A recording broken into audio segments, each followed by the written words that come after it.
আপোনালোকক মোৰ চেনেললৈ স্বাগতম জনাইছোঁ।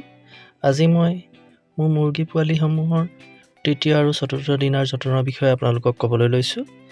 প্ৰথম আৰু দ্বিতীয় দিনা মই তাহাঁতক প্ৰি ষ্টাৰ্টাৰ দানা আৰু লিগজেন পাউডাৰটো পানীৰ লগত মিহলাই খাবলৈ দিছিলোঁ।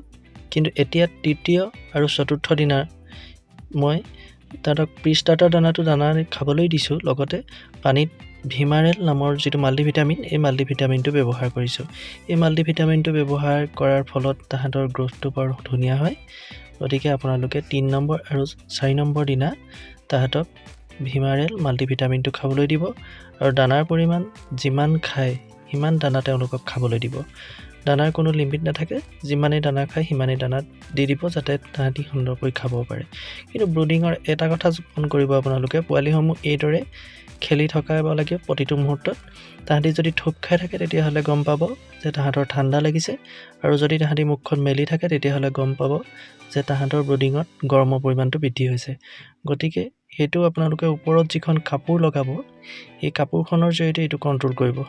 যদি থুপ খাই থাকে তেতিয়াহ'লে কাপোৰখন বেছিকৈ টানি দিব, আৰু যদি তাহাঁতি মুখখন মেলি থাকে তেতিয়া কাপোৰখন অকণমান ফাঁক কৰি দিব, যাতে ভিতৰলৈ বাহিৰৰ ঠাণ্ডা বতাহটো সোমাব পাৰে। এইদৰে আপোনালোকে গৰম আৰু ঠাণ্ডাটো নিজেই লক্ষ্য কৰিলে মন কৰিব, পোৱালিবিলাক থকাৰ পজিশ্যনতে তাহাঁতৰ ঠাণ্ডা আৰু গৰমটো ধৰিব পৰা হয়।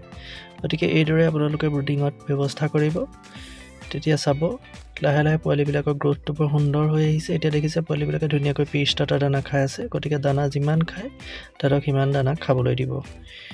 এইদৰে যত্ন কৰিলে তৃতীয় আৰু চতুৰ্থ দিনা পোৱালিবিলাকৰ গ্ৰ'থ সুন্দৰ হ'ব। এই কাপোৰখন যে মই দি থৈছোঁ, এই কাপোৰখন আপোনালোকে পোৱালিবিলাক থুপ খালে টানি দিব, আৰু যদি মুখ মেলি থাকে তেতিয়াহ'লে কাপোৰখন অলপ মেলি দিবলৈ চাব, যাতে ঠাণ্ডা গৰমটো কণ্ট্ৰল হৈ থাকে।